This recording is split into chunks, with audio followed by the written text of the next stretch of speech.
এবার আমি কুর্তি কাটিং শেখাবো, কুর্তি কাটিং করে দেখাবো। একটা কাপড় নিয়েছি, কাপড়টাকে আমি ভাঁজ করা দেখাবো। আগে প্রথমে কাপড়ের বুকের ভাঁজ করে নিতে হবে কাপড়টা। প্রথমে বুকের 4 ভাগের 1 ভাগ আর এক্সট্রা 4 ইঞ্চি নিয়ে আমরা কাপড়টা ভাঁজ করব। এবার আমি এই কাপড়টাতে তো আমার পাড়টা বাদ দেবো, তার জন্য আমি মাঝখান থেকে কাপড়টা আমরা নিয়ে নেব।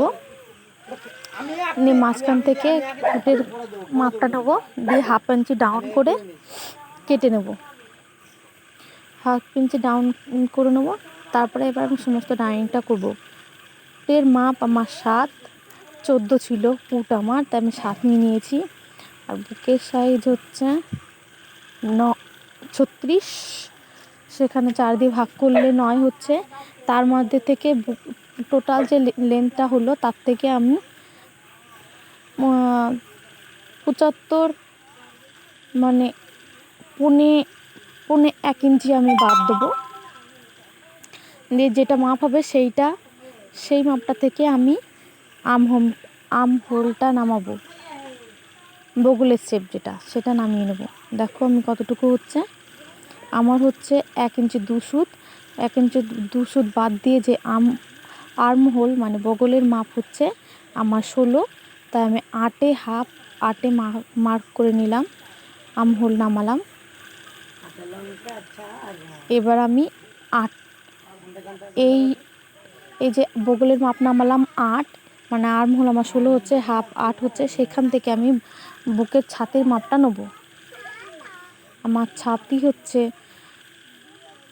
36, সেখানে আমি 4 ভাগের 1 ভাগ নেব 9,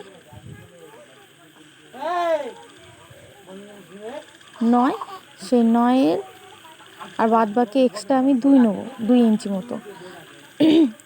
এবার আমি আর্ম হোলটা নামিয়ে নেব। এবার আমি পরপর মার্কগুলো নিয়ে নেব। এরপরে আমার নেব আমি বেস্টের মাপ মানে পয়েন্টের মাপ, তারপর নেব কোমরের মাপ। আমার পয়েন্ট হচ্ছে 10, আমি 10-এ মার্ক নিলাম। আর কোমর হচ্ছে 14-তে মার্ক করে নিলাম। আমি 14-তে একটা মার্ক করেছি, এটা 21-এ মার্ক করব। এবার এই লাইনগুলোকে আমি সোজা করে দাগ দিয়ে নেব।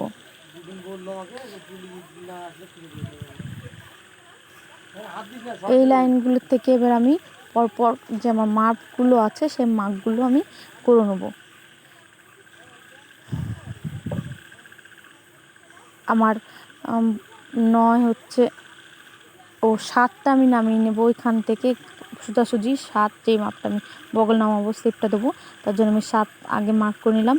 এবার আমার ফ্রন্ট কোস্ট যেটা আছে, ফ্রন্ট কোস্টে আমার 13 আছে, তো আমি 6.5 নিয়ে নিলাম। এবার আমি আমার যে পুটটা নামিয়েছি তার মিডিল বরাবর এবার আমি মার্ক করে নেবো। তারপরে আর্ম হোলের শেপটা দিয়ে দেবো।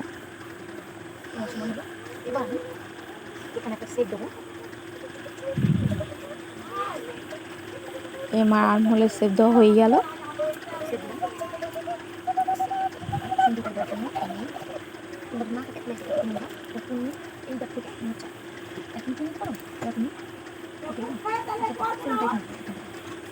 আর্ম হোল শেপ দেওয়ার জন্য তুমি ফ্রেঞ্চ কার্ভ স্কেলের ব্যবহার করতে পারো। যদি না থাকে ফ্রেঞ্চ কার্ভ স্কেল, তাহলে তুমি একটা বগলের তলার থেকে যে ছাতির মাপটা এখান থেকে আমি তুমি 1 ইঞ্চি মানে ভিতরে নিতে পারো, তারপরে মার্কটা করতে পারো। এবার আমি 1/2 ইঞ্চি ডাউন করে আমি আর্ম হোলের যে সাইজটা হচ্ছে সেটা আমি মেপে নেবো যে ঠিক আছে নাকি। আমার মোটামুটি ঠিকই আছে, তাই আমি আর কোনো চেঞ্জ করব না। নাহলে তোমরা বগলের দাগটা একটু উপরে নিচে করে আর্ম হোলের শেপটা দিয়ে নিতে পারো।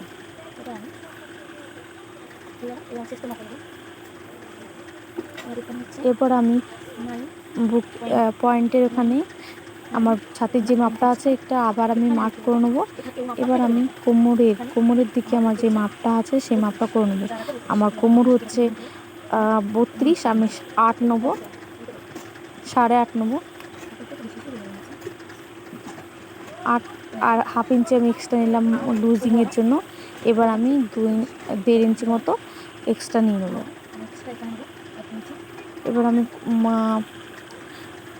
পাছা লম্বা যেটা বলে, মানে নিচের দিকে ফাড়া যেটা, সেই লাইনটায় আমি আমার বুকের যে মাপটা সেই মাপটাই নিয়ে নেবো। তুমি হিপের মাপও নিতে পারো। তা আমার 36 আছে, আমি 36ই নিয়ে নিলাম। এক্সট্রা 2 ইঞ্চি যেরকমটা আমি সব জায়গায় নিয়েছি। এবার আমি সেভ স্কেলের সাহায্যে আমি এবার সেভ দিয়ে দেবো, সমস্ত সেভ দিয়ে নেবো।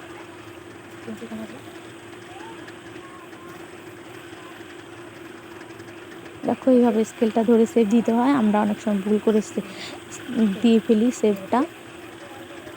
এবার আমার লম্বা যেটা আছে, আমি লম্বাটা উপর থেকে যে ডাউন লাইনটা আছে সেই ডাউন লাইন থেকে আমি এবার সেভটা দিয়ে নেব। আমার আমি ঝুল নেবো এটা 38 ইঞ্চি, আর 2 ইঞ্চি এক্সট্রা নেবো লুজ, মানে করার জন্য, সেলাই করার জন্য, সেলাই মার্জিন। আমি 40 নিয়েছি।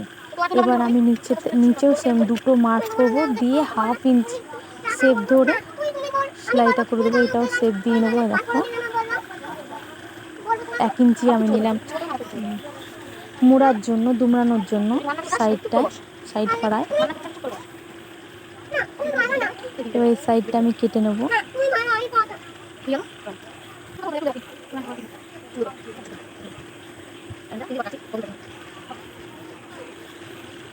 দেখো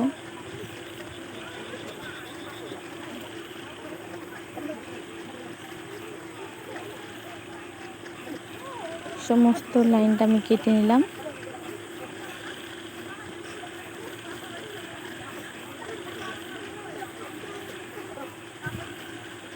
আমার কাটা হয়ে গেছে।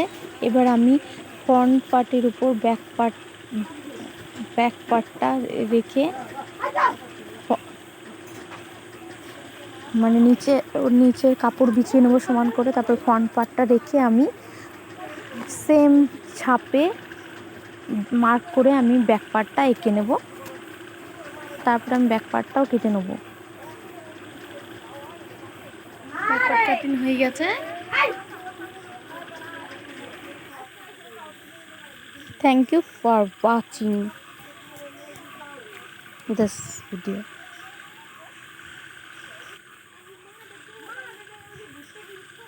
আমার কাটা কমপ্লিট হয়ে গেছে।